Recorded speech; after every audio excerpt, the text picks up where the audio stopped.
Hello guys, welcome to our last episode in our Yelagiri drips.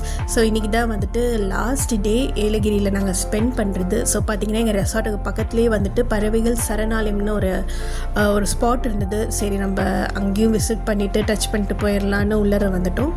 பார்த்திங்கன்னா இங்கே ரொம்பவே ஒரு வித்தியாசமான செடிலாம் வந்து வச்சுருந்தாங்க. லைக் அதில் இருக்கிற காய் பழம்லாம் நிறைய இருந்தது. ஆனால் எங்களுக்கு தான் அது பேர்லாம் தெரியல. உங்களுக்கு தெரிஞ்சால் நீங்கள் சொல்லுங்கள்.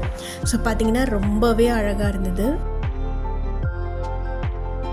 ஸோ என்ட்ரன்ஸில் பார்த்திங்கன்னா ஏலகிரி மூலிகை தோட்டம்னு ஒன்று வச்சுருந்தாங்க. லைக் வந்து நம்ம பேர்ட்ஸ் சரணாலயம்னா வெறும் பேர்ட்ஸ் மட்டும்தான் இருக்கணும்னு அவசியம் இல்லை.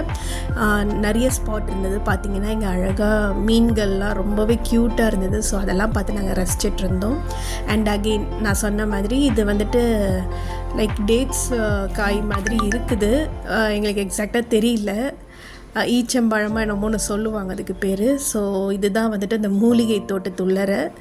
பார்த்திங்கன்னா நம்ம முன்னோர்கள்லாம் ஒரு முன்னோர்கள் இல்லை, இப்போயும் அதெல்லாம் யூஸ் பண்ணுறாங்க. லைக் எந்தெந்த ஒரு மூலிகைலாம் வந்து எதுக்கெலாம் பயன்படுத்துகிறாங்கன்னு சொல்லிட்டு ஒரு சார்ட் மாதிரி அதிலே ஒட்டியிருந்தாங்க. ஸோ ரொம்பவே நல்லா இருந்தது. எங்களுக்கு படிக்க டைம் இல்லை, அங்கே யாராச்சும் எக்ஸ்பிளைன் பண்ணால் நல்லாயிருக்கும்னு நினச்சோம். ஓகே, ஸோ அங்கே போயிட்டு நல்லா பார்த்துட்டு அதுக்கப்புறம் இந்த மரத்தை பாருங்கள். லைக் வாழை மரமும் தென்னை மரமும் சேர்ந்த மாதிரி இருக்குது. ஸோ இந்த மாதிரிலாம் ஒரு மரம் எக்ஸிஸ்டில் இருக்குதான்னு எங்களுக்கு ரொம்பவே வியப்பாக இருந்தது.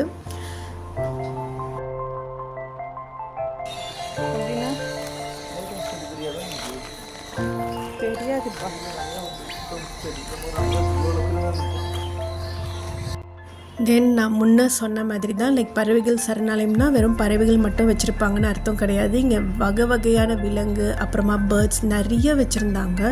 பார்த்திங்கன்னா இந்த ஆடெல்லாம் வித்தியாசமாக இருந்தது. கோழி வகை சேர்ந்தது.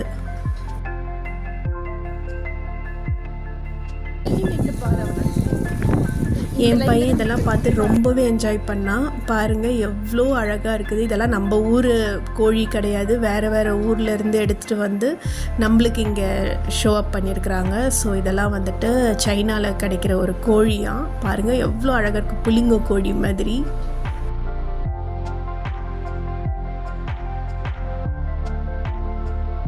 அண்ட் இதெல்லாம் புறாக்கள். அப்புறம் இது வந்துட்டு வான்கோழி. அண்ட் இந்த நாயெலாம் பாருங்கள் எவ்வளோ அழகாக இருக்குதுன்னு. இதே இங்கே வச்சாங்கன்னு எனக்கு தெரில. அண்ட் இந்த ரேபிட்டு இது வந்து காட்டு முயலாம், பார்க்கவே ரொம்ப க்யூட்டாக இருந்தது.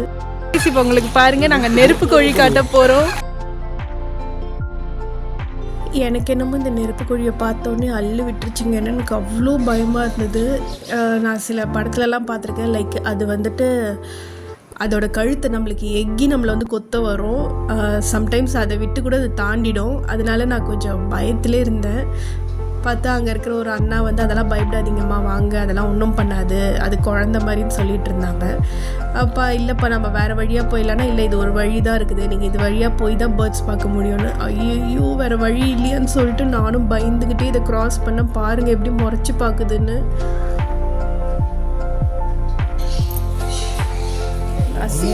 இல்லை. தென் பேர்ட்ஸ்லாம் வந்துட்டு உள்ளர ரொம்பவே அழகாக இருந்தது. இன்னும் பெரிய பேர்ட்ஸ்லாம் இருந்தது. அதெல்லாம் நாங்கள் எக்ஸ்ப்ளோர் பண்ணலை. எனக்கு கொஞ்சம் பேர்ட்ஸ்னால் லைட்டாக பயம். ஏன்னா எனக்கு பழக்கம் அந்த பேர்ட்ஸ் கிட்ட போகலாம். ஸோ நான் வெளியில் இருந்துட்டு ஃபோட்டோ சொல்லிட்டேன். அது என்னங்க பேர்ட்ஸ்க்கு பயப்படுறீங்க, ஆனால் பாம்பை பிடிச்சிட்டு இருக்கீங்க தானே கேட்குறீங்க. எனக்கு புலினா கூட பயம் இல்லைங்க. ஆனால் இந்த பேர்ட்ஸ்னால் கொஞ்சம் லைட்டாக அள்ளு கலங்கும். பட் தூரத்துலேருந்து நான் ரொம்பவே ரசிப்பேன். சரி, ஓகே, அந்த இடத்த நல்லா பார்த்துட்டு கொஞ்சம் நல்லா பர்ச்சேஸ் பண்ணிட்டோம். சாக்லேட்ஸ் அது இதெல்லாம் நிறையா இருந்தது. எல்லாத்தையுமே பர்ச்சேஸ் பண்ணிவிட்டு தென் நாங்கள் கிட்டேயே ஒரு ஸ்பாட் இருக்குதுன்னு சொன்னாங்க. ஸோ அதுக்கும் ஒரு அட்டெண்டன்ஸை போட்டு போயிடலான்னு அப்படியே கிளம்பிட்டோம். நினைக்கலாம் நீங்கள் ஊர் போய் சேர்ற நினைப்பே இல்லையான்னு. பட் அந்த ஏலகிரியை விட்டு போக எங்களுக்கு மனசே இல்லை. என்னதான் இருந்தாலும் சென்னை கிட்ட தான், போயிட்டு வரலாம். பட் எதுக்கு இந்த ஒரு ஸ்பாட்டை விடணும், கிட்ட தானே, போயிட்டு வந்துடலான்னு நாங்கள் ட்ராவல் பண்ணிட்டோம். பார்த்திங்கன்னா அது ஒரு மலை மேலே ஏறுற மாதிரி ஏறிட்டே இருந்தது.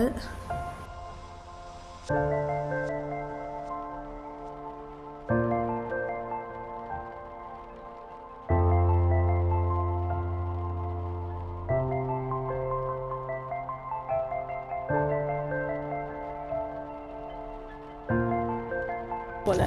அதுக்கப்புறம் தான் எங்கடா அந்த வியூ பாயிண்ட் அங்கே இருக்குடா. அந்த ஸ்பாட் பார்த்திங்கன்னா இன்னும் நம்ம நடந்து வர போனோங்க, மலை மேலே ஏறி போனோம், என்னால் முடியல. ஸோ அங்கேயே ஒரு கடையில் நான் தஞ்சம் அடைஞ்சிட்டேன். அங்கே பார்த்திங்கன்னா அழகாக அவங்களே விவசாயம் பண்ணி எல்லாமே வச்சுருந்தாங்க, ரொம்பவே அழகாக இருந்தது. ஸோ அங்கே என்னை உட்கார சொல்லிட்டாங்க, நானும் குழந்தைய வச்சுட்டு உட்காந்துட்டேன்.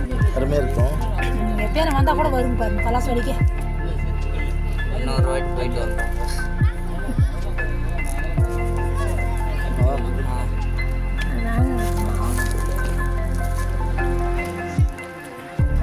என்னடா இது வரைக்கும் வந்துட்டு சுண்டக்காய் வாங்கிட்டு போருமே, மலை மேலே ஏறி பார்க்க முடியல, எனக்கு ஒரு கவலையில் போயிருந்தேன். பார்த்தேன்னா மலை மேலே ஏறி தான் அந்த ஸ்பாட்டை பார்க்கணுன்னு அவசியம் இல்லை, அங்கேருந்தே ரொம்பவே அழகாக இருந்தது அந்த ஸ்பாட்டு. பாருங்கள் எவ்வளோ இயற்கையாக சூப்பராக இருக்குன்னு.